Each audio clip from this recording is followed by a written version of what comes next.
Hello বন্ধুরা, আমরা আবারও চলে এসেছি একটা জায়গায় ঘুরতে। তবে এটা কিন্তু বেশি দিনের ট্যুর না, ওই 1-2 দিনের মতো। তো আমরা কিন্তু নেক্সট আরেকটা বড় ট্রিপে যাচ্ছি, তার জন্য একটু ভাবলাম মাঝে একটু ঘুরে নেওয়া যেতে পারে। আর বাঙালির তো সবসময় পছন্দের জায়গা হচ্ছে দীপুদা।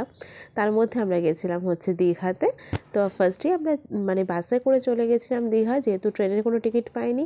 আর তারপর দীঘা পৌঁছে ফার্স্টেই আমরা চলে গেছিলাম মোহনা সাইডে, মোহনার জিনিসগুলো দেখার জন্যে। আর মোহনায় গিয়ে কী করলাম সেটা আপনারা দেখতে থাকুন।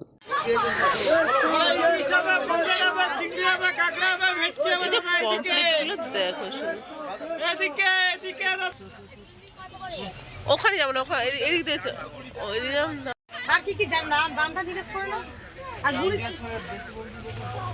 মোহনাতে পৌঁছে আমরা কিন্তু চারপাশটা দেখতে থাকলাম। এত সুন্দর জায়গা। আমি দীঘাতে অনেকবারই গেছি, তবে মোহনায় আমার কখনোই যাওয়া হয়ে ওঠেনি। আর যেহেতু ছেলের এটা ফার্স্ট টাইম দীঘা ছিল, সেজন্য ওকে একটু মোহনাটা ভালো করে ঘোরালাম। তো মোহনার কাছে যেহেতু খুব একটা বেশি ঢেউ থাকে না, তো সেজন্য কোনো অসুবিধা থাকে না।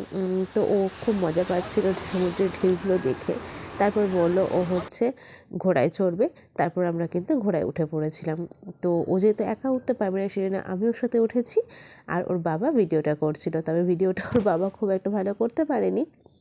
তো এই হচ্ছে কথা। আর ওখানে ঘোড়া তো অল্প একটু সময়ের জন্যই চালায়। তো ও কিন্তু ঘোড়া চড়ে খুবই মজা পেয়েছে। আর আমারও ফার্স্ট টাইমে ঘোড়া চড়া। দীঘায় গেছি, শুধু স্নান করে চলে এসেছি, এরকমই ঘোরা হতো। কিন্তু এভাবে ঘোড়ায় চড়ে সাইট সিন করা আমার এই ফার্স্ট টাইমই ছিল। আর আমার তার সঙ্গে আমার ছেলেরও এই দীঘা সমুদ্র দেখা হচ্ছে এই ফার্স্ট টাইম। তো আপনারাও দিতে এখন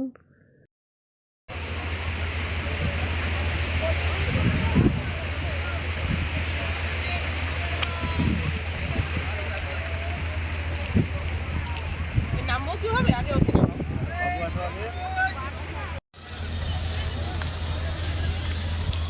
নিচে চলে যাও।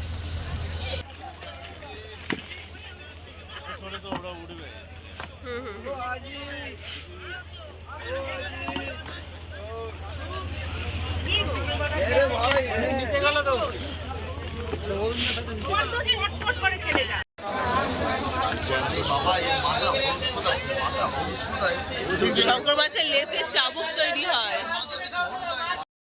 মোহনা সাইডে ঘোরার পর অ্যাজ ইউজুয়াল সবাই যেটা করে মোহনা থেকে মাছ নিয়ে নেয়। তো আমরাও কিছু মাছ নিয়ে নিয়েছিলাম, যেহেতু আমার ছেলে মাছ খেতে ভীষণই ভালোবাসে। আর এখানে শুনেছি যে ভালো মাছ পাওয়া যায়, কতটা সঠিক কতটা বেঠিক আমরা জানি না। তো আমরা ইলিশ, পমফ্রেট আর চিংড়ি এই 3টে মাছ নিয়েছিলাম। তো ওনারাই বক্স প্যাকিং করে দিচ্ছিল, তার জন্য এক্সট্রা কিছু চার্জেস নিয়েছিল। তো ওটা বলেছিল এইভাবে যদি আমরা নিয়ে যাই কলকাতাতে, তো কোনো প্রবলেম হবে না। তো সেই জন্য আমরা ওখান থেকে নিয়ে আবার পরবর্তী সাইড সিনে যাচ্ছিলাম ঘুরতে।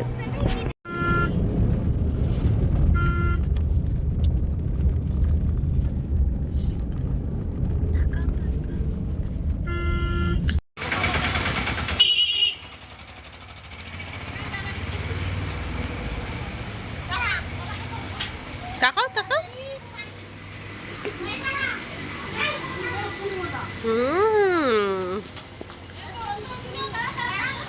এসো এসো, টাকা চলো চলো চলো চলো চলো। এরকমই থাকবে।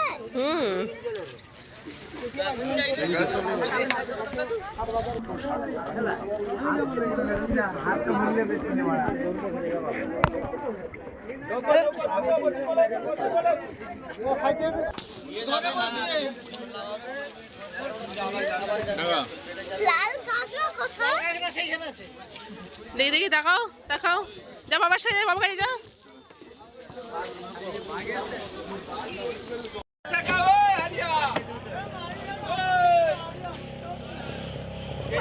মজা হচ্ছে শোনো।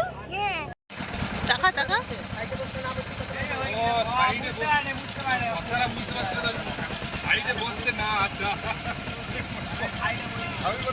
টাকা এমন না, এদিকে তাকাও।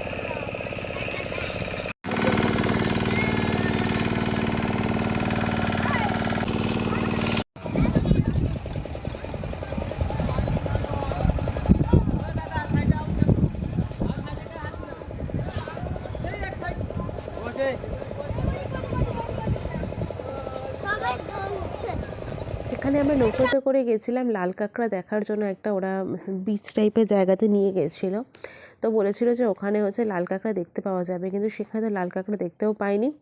ওখানে কিছু ফটোশ্যুট করে আমরা আবার চলে এসেছিলাম। এটা হচ্ছে তোমার উদয়পুর বিচ নাকি একটা বিচ বলে, যেখানে তোমরা বসে অনেক কিছু ওখানে ভেজে ভুজে দেয়, সেগুলো খাওয়া যায়। আর এখানে ফার্স্ট টাইম আমার ছেলে কিন্তু সমুদ্রে পা দিয়েছিল, জলে পা দিয়েছিল বলতে গেলে। আর ও খুব এখানে মজা করেছে জলে, যেহেতু এখানে স্রোতটা খুব একটা বেশি না, ঢেউটাও খুব একটা বেশি না। তারপর তো এখান থেকে গিয়ে আমরা স্নান টান করবো, সেটা আমরা দেখাবো হচ্ছে আমাদের নেক্সট পর্বে। তো এই আমাদের যে ভিডিওটা আপনাদের কেমন লাগলো সেটা কিন্তু আমাকে জানাতে ভুলবেন না, অবশ্যই আমাকে কমেন্ট করবেন। যতটা পেরেছি আমি কভার করার চেষ্টা করেছি আমাদের দীঘা ট্যুরের ফার্স্ট এপিসোডটা। তো এখানে এন্ড করছি আমাদের এই ভিডিওটা। আর দেখুন আমার ছেলে কত দূর পর্যন্ত চলে যাচ্ছে, আর এখানে যদি খুব জোরে জোরে গান বাজে তাই আমি খুব জোরে জোরে ডাকছিলাম। তো ঠিক আছে, এখানে এন্ড করছি। নেক্সট দেখা হচ্ছে আপনাদের সঙ্গে সমুদ্রে স্নান করার ভিডিও নিয়ে।